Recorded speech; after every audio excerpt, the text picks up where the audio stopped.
Halo semuanya, hari ini aku mau sharing tentang pengalaman kehamilan pertama aku. Aku bakal sharingnya kebagi jadi 3 section gitu. Jadi yang pertama untuk trimester pertama, terus ada trimester kedua sama trimester ketiga.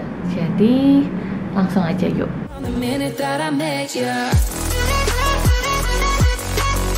Karena ini kehamilan pertama aku, jadi mungkin aku nggak bisa gitu banyak sharing tentang apa sih yang boleh, apa-apa yang nggak boleh gitu. Karena ini benar-benar pengalaman pribadi aja tentang apa yang aku rasain selama kehamilan trimester pertama ini. Nah, jadi HPHT aku itu atau hari pertama, hari terakhir aku itu tanggal 24 Agustus 2020. Pas terakhir itu sih emang mens aku kan sebenarnya emang nggak lancar ya dari dulu. Jadi nggak pasti sebulan sekali, kadang aku bisa 2 bulan atau 3 bulan sekali, tergantung. Mungkin banyak yang bilang kayaknya kalau lagi stres, kadang aku jedanya lama banget atau lagi kecapean banget atau gimana. Tapi emang dari awal sampai kemarin itu aku mens itu memang nggak pernah teratur sebulan sekali gitu.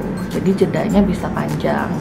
Kayak misalkan waktu lagi mau prepare merit itu 3 bulan aku nggak mens sama sekali gitu. Kalau aku itu biasanya pakai aplikasi Flow. Kalau misalkan kalian tahu yang logonya kayak gini, jadi di situ aku selalu tandain sih kapan aku mens, banyak apa enggak, terus berapa hari, selesainya berapa lama, kayak gitu-gitu sih. Aku selalu catetin, saking nggak lancarnya. Terus menurut aplikasi itu nanti jadwal aku selanjutnya itu sebenarnya di tanggal 29 September untuk jadwal mens selanjutnya. Nah, tapi dari tanggal 21 September memang aku udah ngerasain kayak PMS. Kadang kalau PMS kan kita suka ngerasain kayak kalau aku sih ya, kayak lapar banget atau mulai kram-kram perutnya, mulai nggak enak, perut bagian bawah kayak gitu-gitu. Kan tiap orang beda-beda, tapi pasti kerasa kalau misalkan kayak mau dapet nih gitu. Nah, dari seminggu sebelum jadwal aku selanjutnya itu aku memang udah ngerasain PMS. Nah, lalu anehnya selama jalan bulan September itu, mungkin dari Agustus sampai Septemberan gitu, entah kenapa aku selalu mimpi seputar bayi gitu. Jadi entah aku lagi hamil, entah aku mimpi lagi ngelahirin, entah aku mimpi lagi gendong bayi, atau aku mimpi lagi nyusuin bayi. Pokoknya benar-benar hampir tiap hari itu aku mimpi seputar bayi. Aku sempat bilang sama beberapa teman aku bilang juga sama suami aku mimpi gini loh. Terus oh ya udahlah, pokoknya ya kalau dikasih bayi syukur, kalau belum juga nggak apa-apa. Tapi memang selama bulan itu aku benar-benar mimpi terus-terusan sampai akhirnya 20 September lewat. Aku masih mikirnya nggak kenapa-napa karena emang udah biasa gitu kalau emang lewat pun, karena kayak tadi aku bilang aku nggak teratur kan mensnya gitu. Cuman yang bikin aku kepikiran itu karena mimpi itu tadi, aku mimpi terus-terusan tiap hari. Nah, sampai akhirnya tanggal 5 Oktober aku coba tes pack karena pas malamnya aku mimpi itu lagi. Begitu bangun pagi aku coba iseng gitu, kayak coba tes pack gitu. Nah, pas tes pack ternyata hasilnya langsung positif gitu, langsung ada 2 garis gitu, dan 2 garisnya itu benar-benar nggak samar. Yang satunya kadang kan biasa yang satu jelas banget, yang satunya samar. Ini 2 garis, benar-benar 2 garis. Aku langsung ngasih tahu suami aku kan, ini ada 2 garis gitu. Kita sama-sama nggak percaya gitu, karena emang sejak merit sampai hari itu kita emang benar-benar jaga sih, kita jaga untuk belum punya anak dulu gitu. Tapi memang jaganya bukan KB apa gimana, tapi kita jaga natural aja. Malamnya suami aku langsung beli 2 test pack lagi merek berbeda, dan besokannya aku cobain masih positif. Besokannya lagi aku cobain lagi pagi masih positif juga, berarti emang benar-benar positif. Dari situ baru di 12 Oktober aku baru cek ke dokter untuk USG untuk memastikan. Nah, di 12 Oktober puji Tuhannya ternyata betul udah ada kantong kehamilannya, dan udah kelihatan juga gitu si bakal janinnya gitu, walaupun emang masih kecil banget kan ya. Pas aku periksa di 12 Oktober itu kalau nggak salah dia hitungannya udah 7 minggu. Terus di situ tuh karena kita tuh kan merit itu bulan November 2019, dan waktu itu kita emang memutuskan buat nunda, jadi honeymoonnya nggak langsung besokannya setelah merit karena kita pikir capek lah, masih harus pindahan ini itu dan lain-lain gitu. Jadi kita waktu itu planningnya di Maret untuk honeymoonnya, cuman karena di Februari Maret itu udah pandemi kan, jadi kita reschedule lagi, udah reschedule segala macam, akhirnya kita terakhir itu mau di 21 sampai 28 Oktober. Karena suami aku seneng naik motor, jadi rencananya kita touring gitu ke Bali naik motor. Nah, cuman karena di awal Oktober tadi tiba-tiba tahu aku udah keburu hamil, makanya pas ke dokter kita coba tanya, "Dok, boleh nggak sih sebenarnya kalau lagi hitungannya hamil muda kan, banyak orang yang bilang hamil muda nggak boleh ini, nggak boleh itu, nggak boleh capek dan lain-lain gitu." Jadi kita minta izin dokter dulu, dengan kondisi aku kayak gini atau kondisi bayinya kayak gini, aman gak sih kalau kita bepergian gitu. Dokter aku sih bilangnya, oh nggak apa-apa, toh tidak ada gejala atau tanda apapun kalau janinnya lemah atau apa kayak gitu, nggak ada sih. Jadi semuanya sehat-sehat aja, mau tetap olahraga, mau ngapa-ngapain juga nggak masalah kok, mau pergi juga nggak apa-apa. Nah, cuman karena namanya juga anak pertama ya, jadi kitanya juga masih takut ini itu, nggak berani macem-macem lah intinya. Jadinya ya udah kita tetap pergi honeymoon 21 sampai 28 Oktober, tapi nggak naik motor, naik pesawat kayak gitu untuk lebih amannya. Udah gitu di trimester pertama juga karena aku kerja juga hariannya, terus weekendnya juga aku makeup artist. Jadi selama trimester pertama masih kerja rodi gitu, tiap hari kerja, weekday-nya kerja biasa, weekendnya makeup artist. Mana waktu itu lagi akhir tahun itu musim kawin kan ya semua, jadi bener-bener jadwal tuh lagi padet-padetnya gitu. Jadi ya udahlah nggak apa-apa dikerjain dulu semua karena nggak bisa ngebatalin mendadak juga kan gitu. Untungnya si bayinya juga nggak macem-macem gitu. Terus waktu itu yang aku rasain sebelum aku tahu aku hamil, yang aku rasain tuh rasanya males banget ngapa-ngapain sih. Jadi males bersih-bersih rumah, males nyuci baju, males nyetrika, males ngapa-ngapain, males kerja keluar dan lain-lain.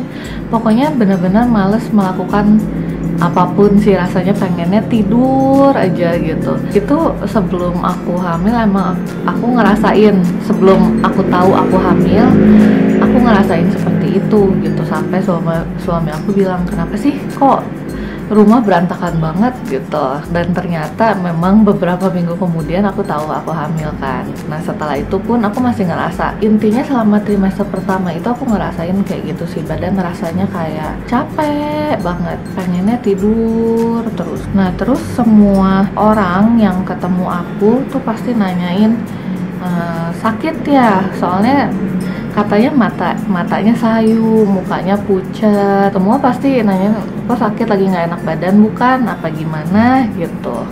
Suami aku juga bilang kayak gitu sih, matanya sayu banget atau bibirnya pucat banget sih selama aku hamil. Karena waktu trimester pertama yang tahu itu cuman aku, suami, sama keluarga inti kita berdua aja. Kita emang nggak ngasih tahu ke siapa-siapa dulu. Jadi orang lain ngelihat aku kayak, kenapa sih kok kayak orang sakit gitu.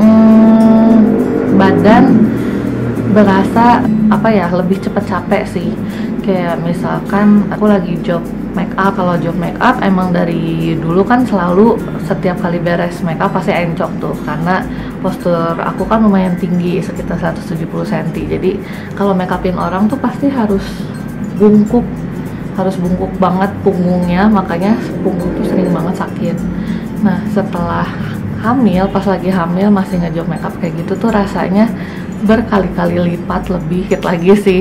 Jadi begitu beres make up udah pasti besokannya aku harus istirahat seharian gitu, karena bener-bener capek kayak badan habis digebukin orang gitu. Itu sih yang aku rasain. Ditambah lagi nggak bisa pakai sembarang pakai koyo atau pakai apa sih balsam yang panas-panas kayak gitu kan. Jadi makanya mau nggak mau ya nunggu aja gitu sampai selesai capeknya gitu. Untungnya sih morning sickness kayak gitu aku nggak ngerasain ya. Emang ada muntah, tapi itu pun sebenarnya nggak tiap hari juga, nggak tiap saat juga. Selama trimester pertama itu aku cuma muntah kalau ngelihat sesuatu yang jorok, misalkan tempat sampah atau tempat lubang WC, cucian piring, kayak gitu-gitu. Pokoknya sesuatu yang kotor-kotor yang ada di rumah atau ada dimanapun, itu aku baru ngerasa mual kalau ngelihat itu aja.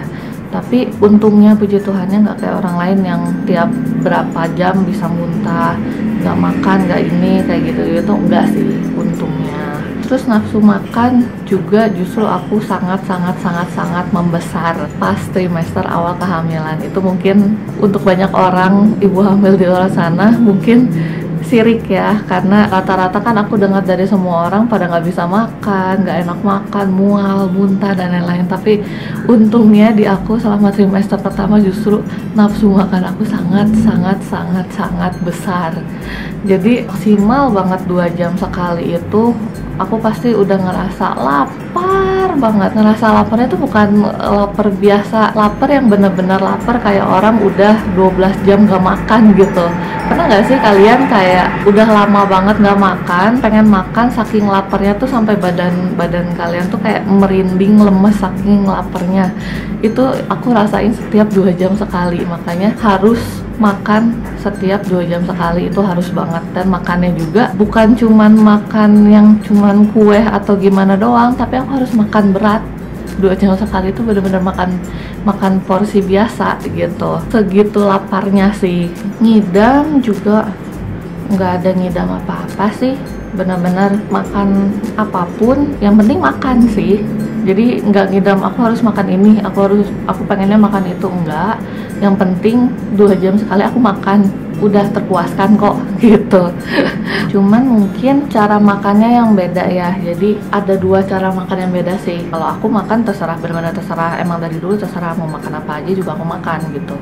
Nah kalau suami tuh biasanya tahu, oh sekarang lagi pengen makan ini, besok lagi pengen makan itu. Pas aku hamil memang aku tahu lagi pengen makan apa, misalkan kayaknya enaknya lagi pengen makan ayam bakar gitu. Cuman kalau misalkan emang nggak kesampean, ya udah nggak apa-apa, aku tetap makan yang lain gitu. Nggak maksa. Kan kalau orang ngidam katanya sampai pokoknya harus kesampean itu banget gitu. Kalau aku nggak sih.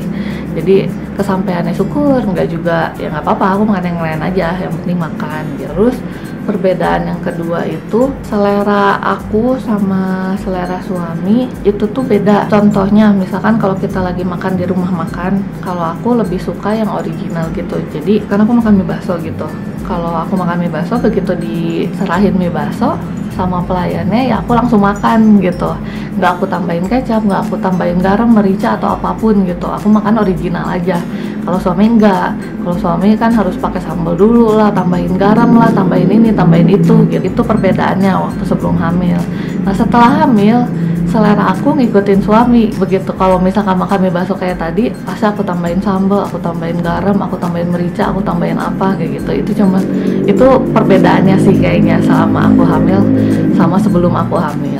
Cara makannya yang beda cuma itu aja sih. Selama trimester pertama walaupun nafsu makan aku jadi menggila kayak gitu, tapi berat badan aku stabil, nggak naik nggak turun sih, tetap di berat badan terakhir aku itu 67, tetap di segitu selama sepanjang trimester pertama. Sekian pengalaman aku di trimester pertama kehamilan pertama aku juga. Yang pasti aku nggak bisa ngasih tips apa-apa karena ini benar-benar pure hanya sharing aja apa yang aku rasain. Yang punya pengalaman selama di trimester pertama, ada yang morning sickness parah atau gimana, atau sama kayak aku nggak ada muntah-muntah, nggak ngidam, nggak apa, boleh banget sharing di kolom komentar. Jangan lupa untuk like, subscribe, dan share video ini ke teman-teman kalian. Oke, sampai jumpa di video selanjutnya.